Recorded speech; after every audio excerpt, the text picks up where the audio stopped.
대한민국 3대 미제 사건 공소시효 뒤에 숨은 잔혹한 연극, 그놈 목소리의 실체와 소름. 1991년 1월 29일 추운 겨울날이었습니다. 서울 강남구 앞 구정동 현대아파트 놀이터에서 한 아이가 흔적도 없이 사라집니다. 9살 초등학생 이영호 군이었습니다. 평소처럼 친구들과 어울려 놀던 아이가 집으로 돌아와야 할 시간이 지났음에도 소식이 없자 부모의 가슴은 타들어가기 시작했습니다. 하지만 그것은 지옥 같은 44일의 서막에 불과했습니다. 당일 밤 11시경 정체를 알 수 없는 남자의 전화 한 통이 걸려옵니다. 아들을 데리고 있으니 경찰에 알리지 말고 돈을 준비하라는 싸늘한 목소리였습니다. 그 목소리는 이후 무려 44일 동안 총 60여 차례가 넘는 통화로 이어지며 한 가족을 처참하게 파괴했습니다. 더욱 충격적인 사실은 아이의 시신이 발견된 후에야 드러났습니다. 부검 결과 형호는 유괴된 지 불과 하루 이틀 만에 이미 목숨을 잃은 상태였습니다. 범인은 이미 차갑게 식어버린 아이를 살아있는 것처럼 꾸며 부모를 희망과 절망의 벼랑 끝으로 몰아넣고 44일간이나 잔혹한 연극을 이어갔던 것입니다. 도대체 범인은 왜 이런 짓을 벌였을까요? 단순한 금전을 노린 유괴였다면 아이가 죽은 시점에서 범행을 중단하거나 서둘러 돈을 챙겨 달아나는 것이 상식적입니다. 하지만 그는 마치 이 모든 상황을 즐기는 듯 보였습니다. 오늘은 대한민국 3대 미제 사건 중 하나인 이형호 유괴살인 사건의 이면에 숨겨진 소름 돋는 진실과 범인의 심리, 그리고 끝내 잡지 못한 그놈 목소리의 흔적을 심층적으로 추적해 보겠습니다. 1. 사건의 시작과 기묘한 협박. 평범한 중산층 가정의 외아들이었던 형호 군이 사라진 그날 밤. 범인은 서울 곳곳에 공중전화를 옮겨다니며 집으로 전화를 걸었습니다. 범인의 지시는 매우 구체적이고 치밀했습니다. 카폰이라는 개념조차 생소하던 시절 범인은 차 안에 전화를 설치했는지 확인하거나 특정 장소에 메모를 남겨두는 등 당시 수사 기법을 비웃는 듯한 행동을 보였습니다. 부모는 아이를 살려야 한다는 일념 하나로 범인이 시키는 대로 움직였습니다. 경찰은 비공개 수사팀을 꾸려 범인의 목소리를 녹음하기 시작했습니다. 이것이 대한민국 범죄 수사 역사상 최초로 도입된 음성 분석의 시작이었습니다. 범인은 부모에게 아이의 목소리를 들려주기도 했습니다. 수화기 너머로 들려오는 울먹이는 아빠라는 소리. 부모는 그 짧은 한마디에 심장이 멎는 듯한 고통과 동시에 아이가 살아있다는 신락 같은 희망을 가졌습니다.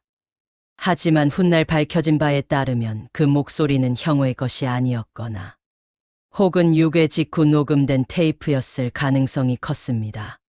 범인은 부모가 가장 약해지는 지점이 어디인지 정확히 알고 있었고 그 감정을 철저히 이용했습니다. 범인은 돈 7천만 원을 요구했습니다. 당시 강남의 아파트 한 채 가격에 육박하는 거액이었습니다.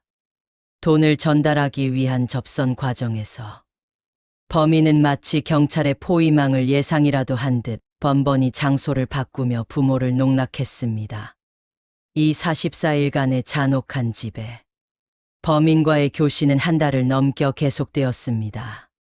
일반적인 유괴 사건에서 범인은 시간이 지날수록 검거에 대한 공포 때문에 위축되기 마련입니다.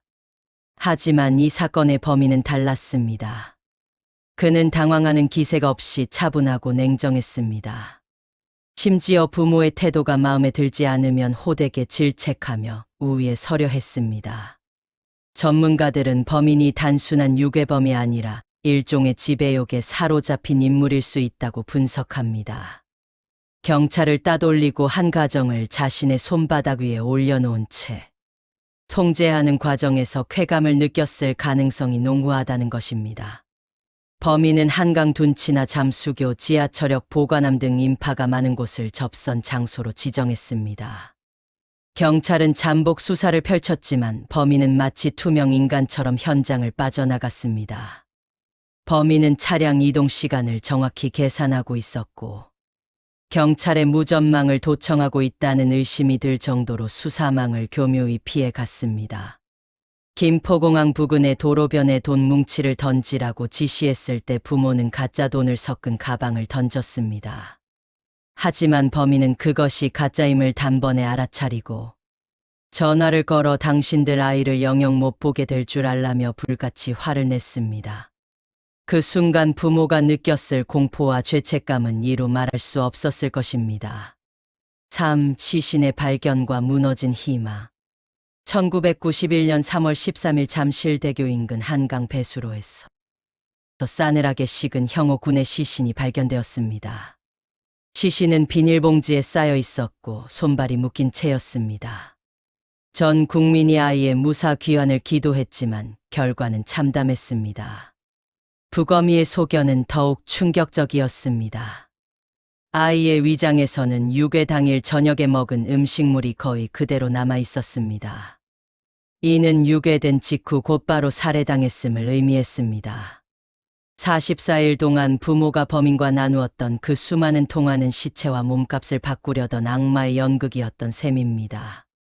범인은 왜 아이를 즉시 살해했을까요? 얼굴을 들켰기 때문일까요? 아니면 처음부터 살려줄 생각이 없었을까요?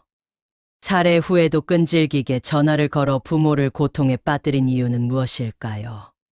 시신 발견 현장에서 범인의 흔적은 거의 찾아볼 수 없었습니다.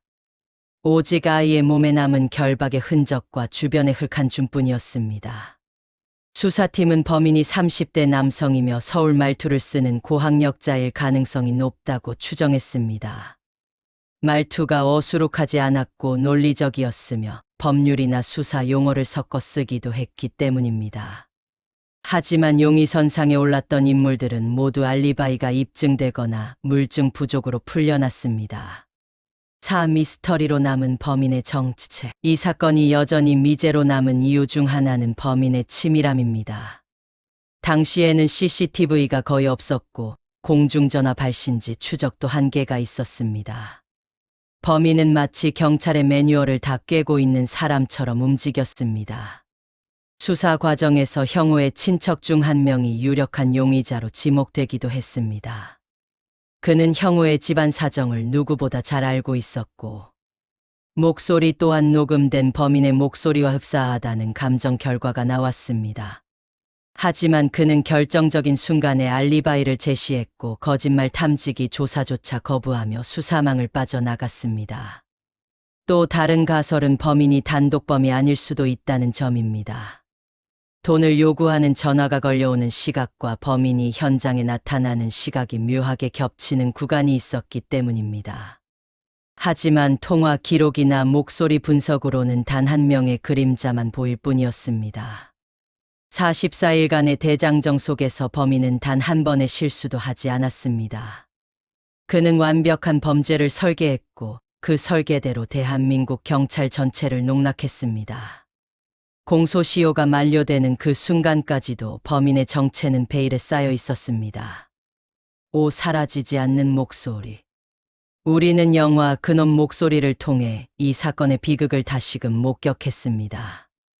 영화의 마지막 장면에서 실제 범인의 목소리가 흘러나올 때 관객들이 느꼈던 소름돋는 공포는 여전히 생생합니다. 그 목소리는 지금도 우리 곁 어디에선가 평범한 이웃의 얼굴을 하고 살아가고 있을지 모릅니다. 1991년의 그 남자가 지금은 60대 혹은 70대의 노인이 되어 자신의 범죄를 추억하며 살고 있을지도 모른다는 사실이 가장 무서운 지점입니다. 미제 사건은 해결되지 않았기에 더 큰 상처를 남깁니다. 유족들은 평생을 아이를 지키지 못했다는 자책감과 범인을 잡지 못했다는 억울함 속에서 살아갑니다. 이 사건은 우리에게 묻습니다. 법적인 공소시효는 끝났을지 몰라도 우리가 이 사건을 잊지 말아야 하는 이유는 무엇인가? 그것은 다시는 이런 비극이 반복되지 않도록 악의 평범성을 경계하고 끝까지 진실을 추구하는 사회적 정의가 살아있음을 보여줘야 하기 때문일 것입니다. 마치는 글. 이영호 유괴 사건은 단순한 범죄가 아니라 인간이 어디까지 잔혹해질 수 있는지를 보여준 상징적인 사건입니다. 아이의 생명을 수단으로 삼아 부모의 희망을 44일간이나 인질로 잡았던 그놈.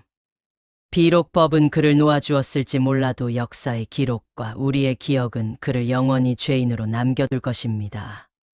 여러분은 어떻게 생각하십니까? 그 잔인한 목소리의 주인공은 지금 어디에서 무엇을 하고 있을까요?